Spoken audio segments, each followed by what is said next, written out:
All right, so it's time to kick this thing off today, day 4 of 5, this new 5-question format. And I think the guests just keep getting bigger and better as we go, maybe literally, figuratively, minds, bodies, spirits, you name it.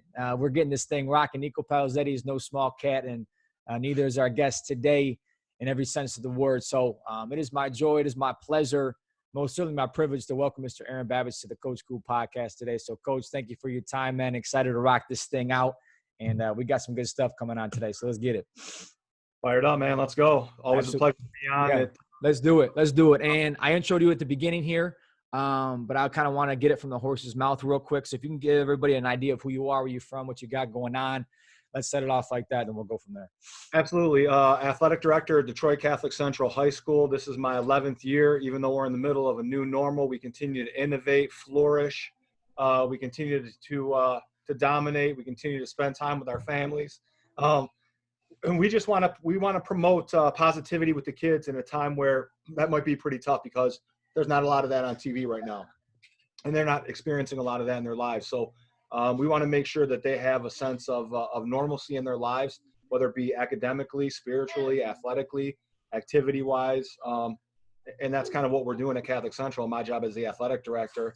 I'm married. I have 2 beautiful boys, a 4-year-old and a soon-to-be 2-year-old this Saturday. I love what I do. I love the people I surround myself with. I love putting positivity in my gas tank. I love probably giving more than I get. It is what it is, man. And that's why I love what I do and put my feet on the ground every morning. And that's me. Yep. Fantastic. And I think you guys can probably already tell the passion that Coach Babicz speaks with. He's been in my life since the freshman, probably 8th grade, actually. So, whatever that is, 2005, 2006. What's that? Unofficially. Yeah, exactly right.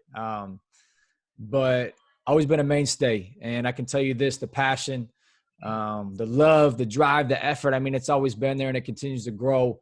That's why I wanted to have him on today. So really excited to pop this thing off, Coach. And we're going to hop right into it here. Question 1, started off with the bang.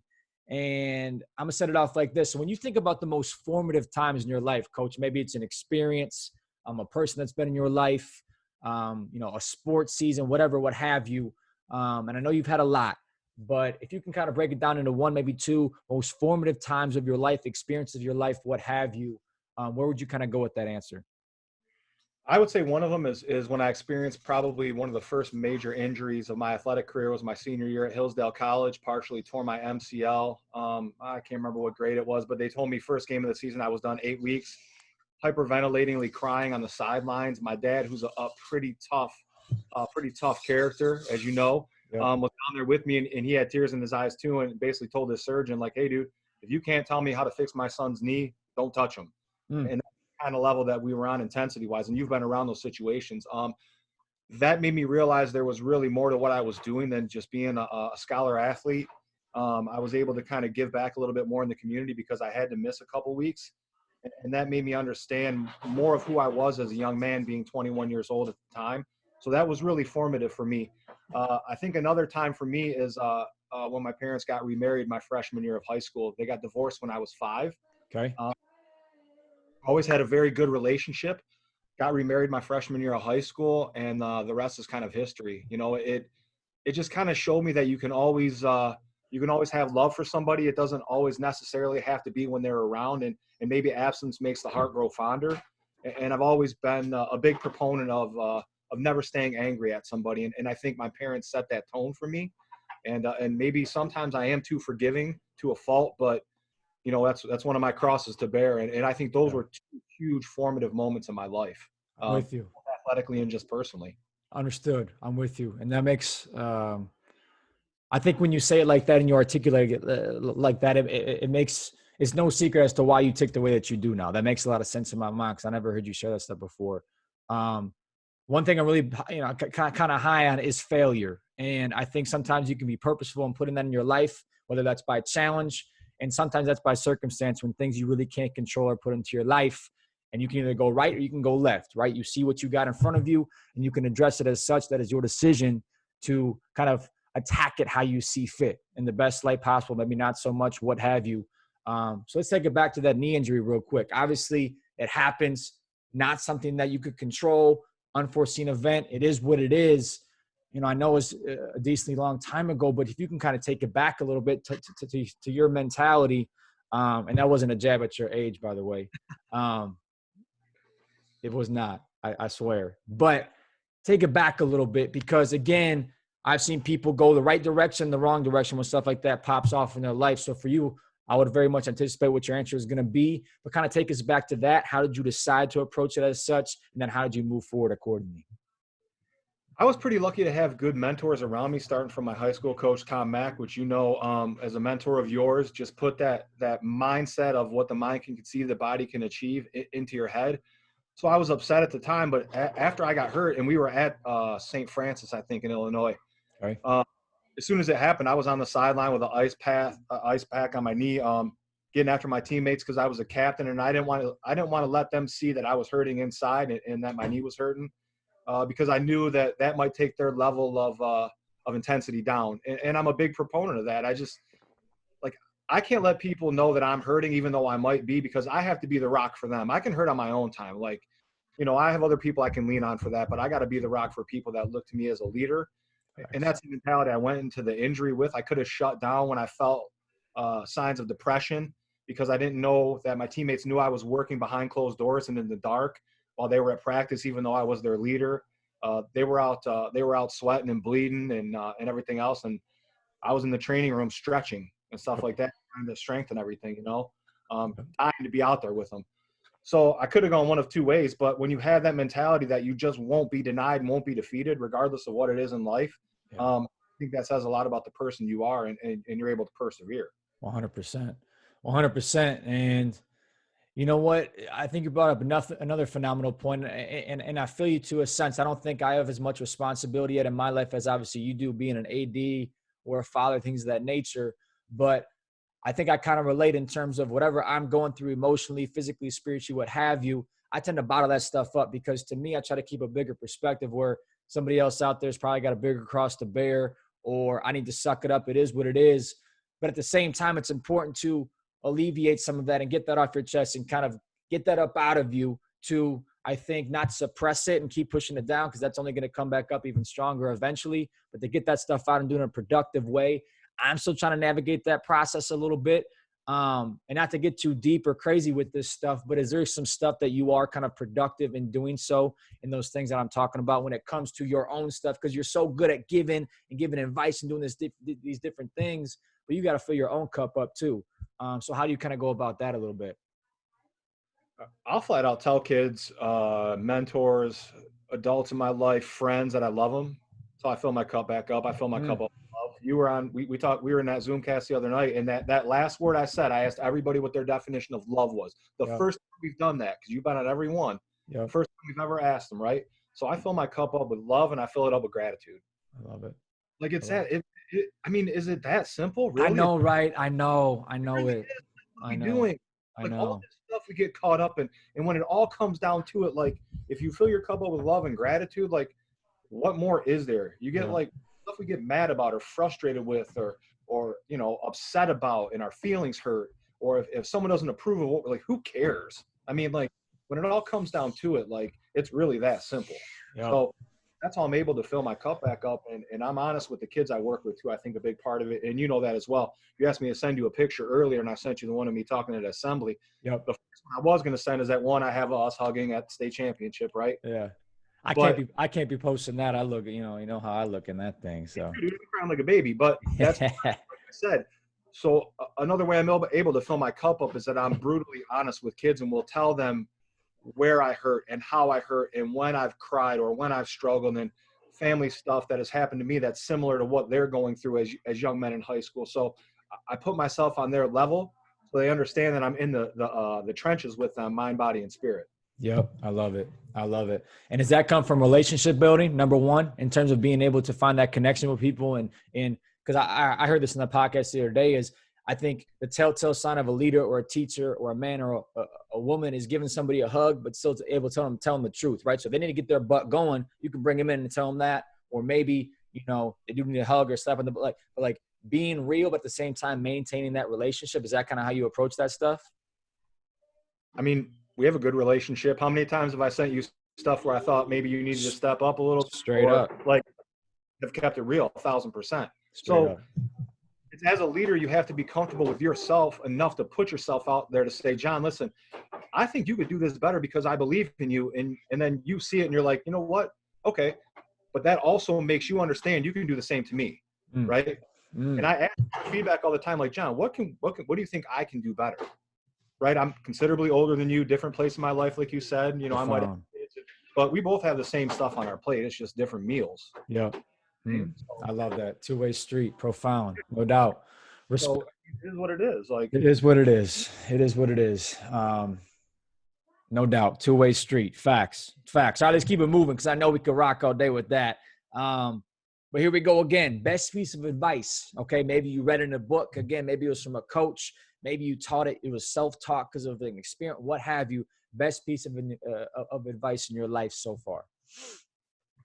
Best piece of advice I've got. How about twofold? Best piece of advice I've gotten. Yep. Best piece of advice I could give. Okay. My mom gave me a great piece of advice, and it's more of something I've lived by. She told me that God has always had a plan for me, so I've always kind of lived by that, which I feel is twofold. Is kind of a belief system for me, and advice, I guess, if you kind of really look at it from her. So it was just that advice that God does always have a plan for you, and I've always kind of carried that with myself, and then try to push that to other people.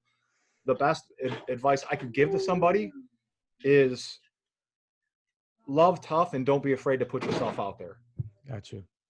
We've talked a lot about like tough love. Like everybody knows what tough love is, but like love tough is completely different. Like it's about being aggressively humble at the same time as, you know, putting yourself out there and loving someone more than yourself or something more than yourself.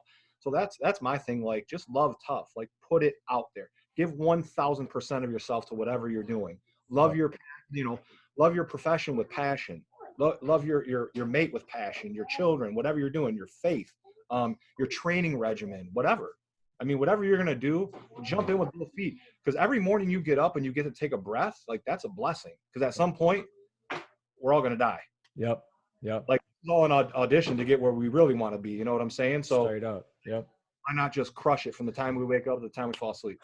I love that. And the first place I want to go is I love that piece of advice from your mom, because one thing that I'm big on, I've spoken on this platform with it, is optimizing yourself and maximizing your potential in regards to what God has planned for you. And again, one thing that I struggle with, to be transparent, is I do think I've been blessed with certain things in my life, a mentality in my life, people in my life that have put me on a certain path. And when I don't see other people sometimes almost looking like I'm looking and doing as I do and doing these different things, it kind of eats at me a little bit. And I talked to my boy Trey about this on Monday, where sometimes I don't know if it's pride or ego or what have you, but you know, that's not the game. That's not it. We are all on our own path. We are all on our own journey. Grind can look different to other people. Relentless can look different to other people. It doesn't have to be waking up early, staying up late, working out for 5 hours, studying. It doesn't have to be that. But I think what you do have to do is sit down and identify what that does look like in your life and how you want to approach it, and then move forward accordingly. So again, I still struggle with that, because, you know, it's just like, I think the reason, the true reason behind it is I want people to succeed so bad. Sometimes I feel like I almost want it more for them than they want it for themselves. And it's like, I just know if you do X, Y, and Z, you're going to get there. You're going to do these different things, what have you. But I know I could still peel back a little bit. So with you, I know you tick like me. You work hard, you grind, you do these different things. So when it comes to kind of operating and leading and seeing other people going in their own directions for the better, because it is who they are and it's all good, like, how do you navigate that? Because I know, I don't even have to ask. I already know sometimes it's like, damn, he should be doing this, that, the other. But maybe that's not them. So like, how do you kind of navigate that process and separate yourself and your journey versus somebody else's, kind of in the right way, I guess? It's funny because when you talk about like where you are sometimes mentally about how you see other people's leadership journey, and that's really what it is. Like I picture where you are at your age too, and I'm like, I know like exactly where you are. Yeah. It frustrates the hell out of you, and you're like, how do you not see this? Like, like I'm giving you like it's not brain surgery. Like come on. Yeah. So. But as I've gotten older and I've been able to step back and take a little bit more emotion out of stuff. Like when I worked with you guys, like I'm still, don't get me wrong, I'm still a lunatic. You still got it in there. Don't play that game. I know it's in there. Like, but it's still there. It's still there. I've learned to love losing a little bit more. You know what I mean? Because I'm able to pick the kids up in a better way, and I'm able to figure out what we did wrong or what little piece was missing. So Love that's that. where I've grown. So leadership to me is part of that, and it's helping other people understand, like, okay, listen, like, it's not about wins and losses. It's about kids loving what they're doing and loving each other. Mm. So that's what I have to prove to people. That's my number one goal. Family first before anything else. Don't tell me you're a great team. You could have all the D1 kids in the world. If you're not a family, you're not going to do anything. Mm. And it doesn't matter what sport it is. I don't care if it's esports. I don't care if you're talking about your academic team. If you don't get Straight along up. with the guys next to you or the girls next to you or the employees next to you, you're losing money in the company and you're not winning very much. Straight up. Yep. Yep. Leader, if somebody doesn't get my vision, I have to find a way to make sure that they at least have the tools to carry on their version of my vision. You know what I mean? Absolutely. So they have to understand it a little bit. They don't have to, if they can't communicate it like I can, I have to help them find a way to communicate it like they communicate while still getting my message across. I understand. Yeah, that makes a lot of sense. Oh, that makes a lot of sense. And I think it's almost like, happiness looks different to everybody, right? And again, there's nothing wrong with that as long as you take the time to sit down and identify what that looks like for yourself. I think it's more so the people who are kind of on this path with their eyes closed trying to figure it out. Well, like, no, take a seat, identify what you want, and go about it accordingly. And I think when you can help people do that, it doesn't have to look like you want it to look like or what you think is best. Maybe it's best for them, but it's almost getting them to understand that perspective on that angle. Because if you can do that for yourself, then I think where that growth is found, you can put them on the right path, and then they're off and running. So I don't know if you kind of agree with that, but I mean, I think people have different definitions of happiness. yeah, 100%. To be totally honest, like, I have no problem opening up. Like, I thought I was happy for years, like, straight up. Like, we won 6 state titles your senior year at high school. I was like, this is the greatest thing ever. And then I would go home by myself and have nobody to celebrate those state championships with. Mm. My own family I could call, but I was in a house by myself with, 2 dogs. You know what I'm saying? So that's when I was like, is this really happiness? Got it. And then finally, I get married and, like, I could come home and tell my wife about it. And my kids, like, are coming to games and they have CC stuff on and they're running out on the field and I'm playing football in the living room. And I'm like, okay, this is what it's about. Like, so people are like, are you doing okay during this quarantine? I'm like, I'm flourishing during this quarantine. Absolutely. Like, Yeah. Absolutely. I'm crushing work. I'm crushing family life. I'm staying sharp mentally and physically. Like, haven't missed a day off. I got a brand new hip. Like, Come on. I love it. Did you get hip surgery? I got hip replacement on March 12th. What? You kept that low key. Okay. How does it feel? I'm already doing full squats and stuff. Oh, and damn right you are. Come on now. I shouldn't have asked that question. Stupid question, John. A lot older than you, as you said earlier. You already know. And not that old. Nah, I know it's getting up there, but it ain't that old now. It ain't that old now. All right. I love that. I appreciate that perspective, and I appreciate that transparency. That's money. Now, number 3, talking about your why. Probably my favorite question that I've been asking people. I think your macro vision, I think your big picture has to be established in some capacity. So then when things are presented in your life, like a quarantine or a death or an injury, what have you, if that why is big enough, you can find a way still regardless, right? Not that it's going to be easy, but if that thing's bigger and bold enough and it's built on the right stuff, you're probably going to be able to keep it moving regardless. So when it comes to your life and your vision and what you kind of want to get out of stuff, at least right now, what is your why and why is that your why? Like a saying I love is that, and you've probably heard it before, legs feed the wolf, right? Okay. Like, if you don't have a strong foundation, you know what I mean? You're not going to be able to build a house on top of that. And when we talk about legs feeding the wolf, it's like somebody skipping leg day. You know what I mean? Like, Yep. That's like not having a strong family behind you. So my why is my family. Got it. So I know if my family's strong, like, I might spend 7 days a week in the winter working at CC or whatever I'm doing, some way, shape, or form, going to as many games as possible or an alumni event or what have you, and not be able to put the boys down to bed 4 out of 7 nights and never be able to wake up with them 7 nights a week or what have you. You know what I mean? Yep. Finding ways to keep that why strong. So in a time like this, when people are searching for a new normal and realizing, like, oh, my family's not as strong as I thought it was now that I have to be home. Mm, Now, and I'm like, it's just as good as I thought it was. love it. That's my why. Those are my legs. That's my foundation. So my why, big picture is my family. So Got I it. can deal with any little thing that happens along the way because I can always go back to them. If for some reason and I feel very blessed to work at Catholic Central High School.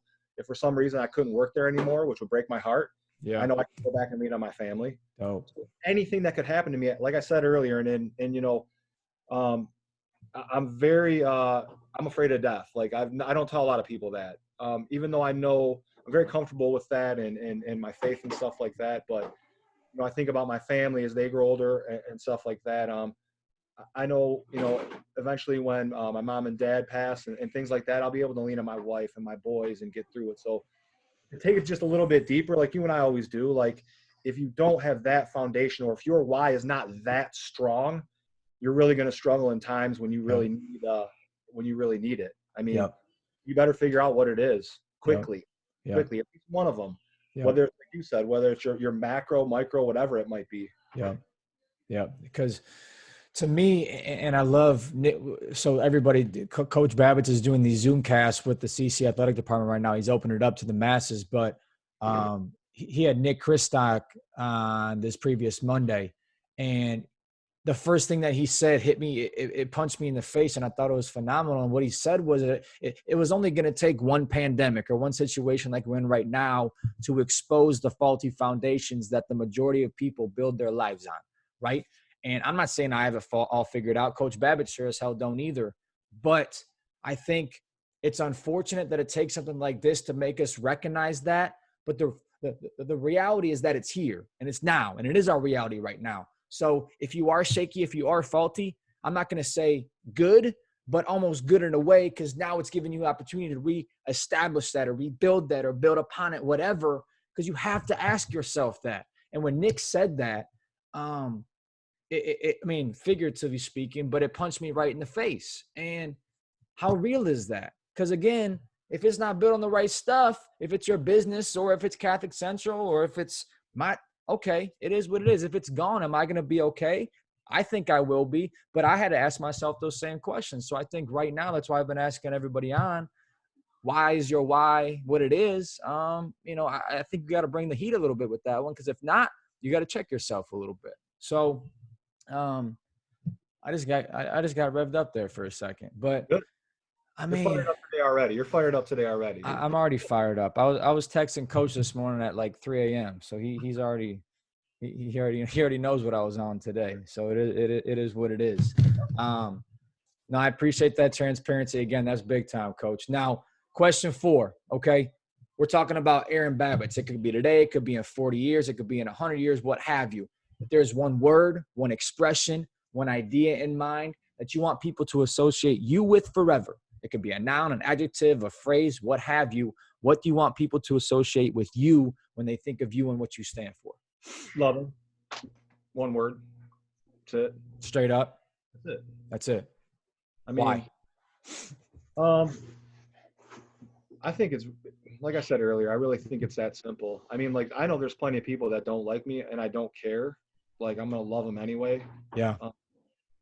I think kids nowadays, I think it's a word that's underused. Somebody posted an article like a month ago and they're like, tell your friends you love them more. And I'm like, well, I like hit my friends up and I was like, what? Like, they're like, my friends are probably tired of me saying it. Yeah. Like it's every fourth word out of my mouth. Yeah, for real. Yeah, I don't, yeah, but like, I don't care. Like, so that's my thing. Like, I want people to know that I care about them, that I love them. I want my family to understand how much I love them. And I read a book by the Dalai Lama called The Art of Happiness, and he talked about how you should try to positively affect someone, even if you're only around them for 1 second. Like, let's say you're around somebody in an elevator, you should try to positively affect them just for that 1 second. Say hello, smile at somebody, Love do something that. that small. We had a kid at school that was just struggling with some stuff internally, and he just wore it on his face. And I was like, hey, man, why don't you try smiling? And I mean, the kid just has one of those smiles that just, ear to ear and just is so just lights up. You know what I'm saying? Yeah, absolutely. And he was like, he's like, I tried that when you told me that. And he's like, I just instantly felt better. So it's little things like that. Like, I want people to understand, like, Yeah, I don't man. care. You can hate on me all you want. Straight I don't up. care about like the 10% of people in my life that I know got my back and that'll ride with me. The other 90%, I don't care what they say. It is So what it is. that 10%, they know I'm going to love them, and I'm going to love them tough as hell. Yep. Yep.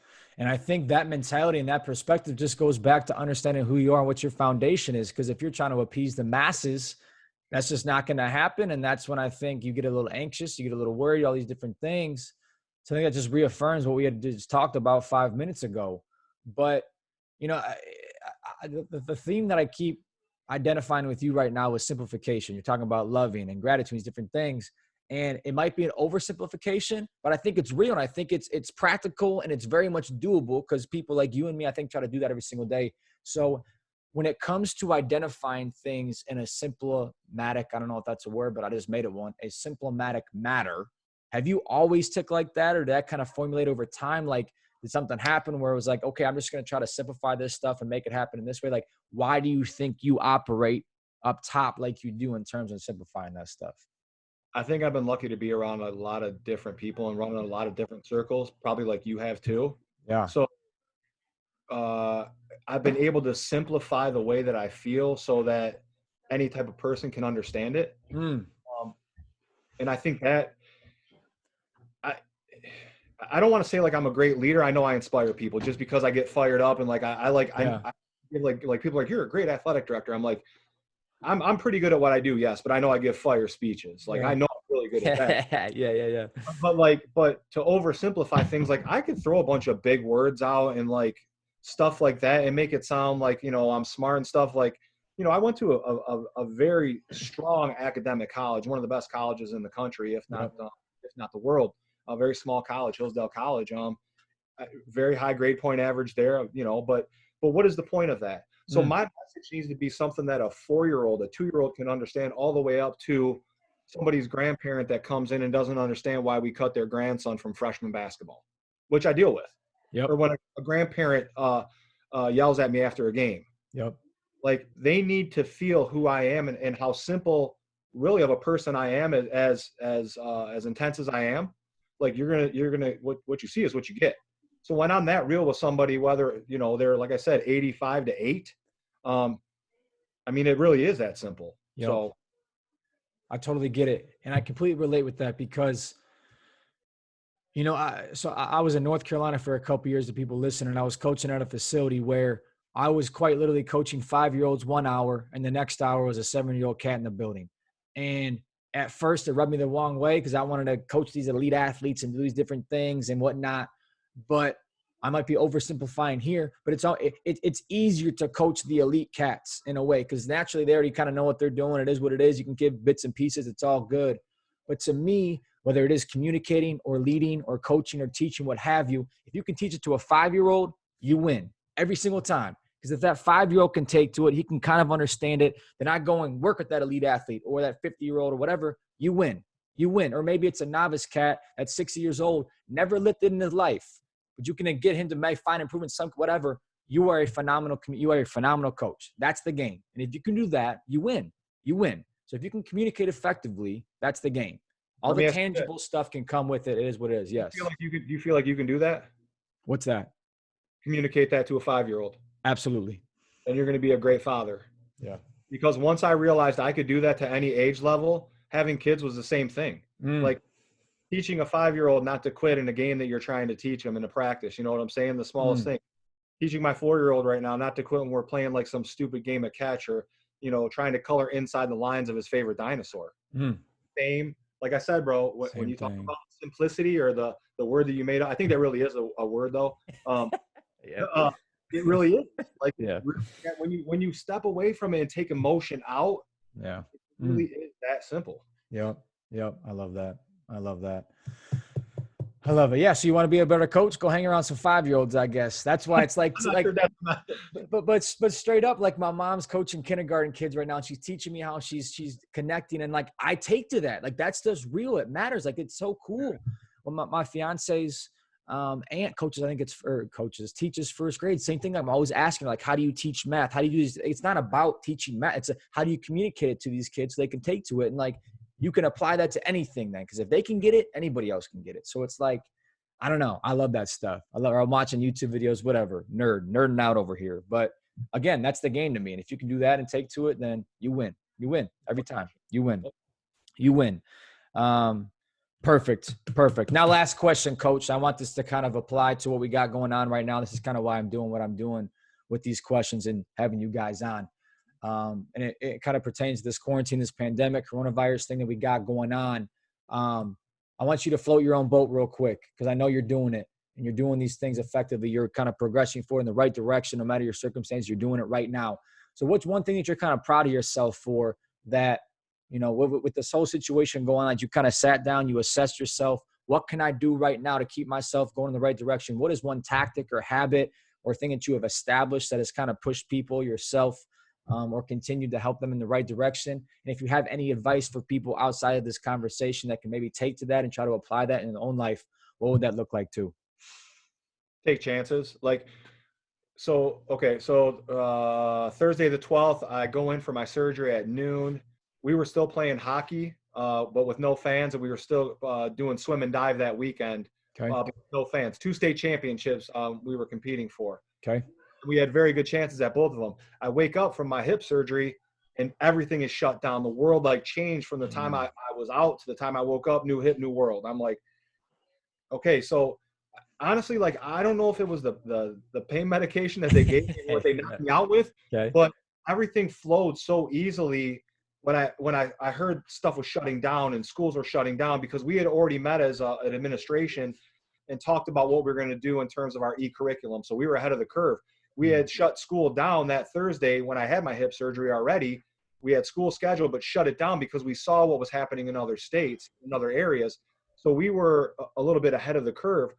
So when I saw that happening and I heard other places and schools being shut down, and I was like, all right, if I'm going to be sitting around and they're going to shut sports down, I can't leave my kids hanging. I can't leave our kids hanging. How am I going to keep them engaged? Not only our kids that are student athletes, but how am I going to keep the other kids engaged? So like, my mind started going even faster than it already does. Got it. So I don't know if it was just like because I love what I do, or just because in some weird quirky way I found my plan that God had for me. Like my mom always said, to bring it all back together, that the 5th question, like just case in point too, John did not give me these ahead of time. Yep. So it's crazy. Honestly, it's crazy. It all ties back together. It felt like I was called to be the athletic director at Detroit Catholic Central during a time like this, because stuff has come so easy on how, and not to be not to sound cocky. Yeah, I'm being aggressively humble because I know what I'm doing and what I'm putting in, but it just came so easily that I know that that I've been called to do this, and this is God's plan for me, that, like my mom always said. So, and my advice to people is, put yourself out there. Like, who cares? Don't send an email to somebody to check on them. Call them, face something. Like, put yourself out there. Like, I would rather see your face, like, and get intense and talk to each other and like feel that like straight up connection than like, are you okay? Like, sure. Yep. Then I see those 3 dots. Then you don't text me back for an hour, and I'm upset. Absolutely. Yeah. Just like, put yourself out there. Keep loving tough, and really try to simplify things in life. Not necessarily in just a time of a pandemic, but like even when we get out of this, because we're going to come out of this just as strong. So we got to remember we all have to stick together, and we're all in this together. It's amazing. That's amazing. I think we will end right there, and I think we could talk for 5 hours if we really wanted to. But to everyone else out there, and I mean this from the bottom of my heart, Coach Babicz is probably top 3, top 5.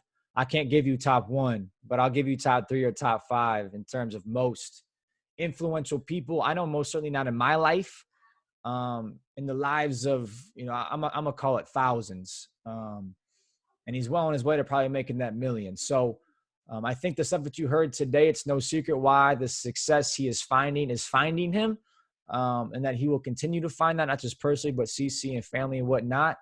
And I know, a good chunk of me rocks the way I do because of the mentality and the stuff that he taught me way back when and continues to teach me now. So from the bottom of my heart, Coach, not to get sappy, but again, you got to tell each other you love each other more. I love you, man. I appreciate you so much. And thank you for taking this time today. And I know a lot of people feel the same. So much love. keep things rocking, and can't wait to see what's in store moving forward. So love you, Coach. Thank you.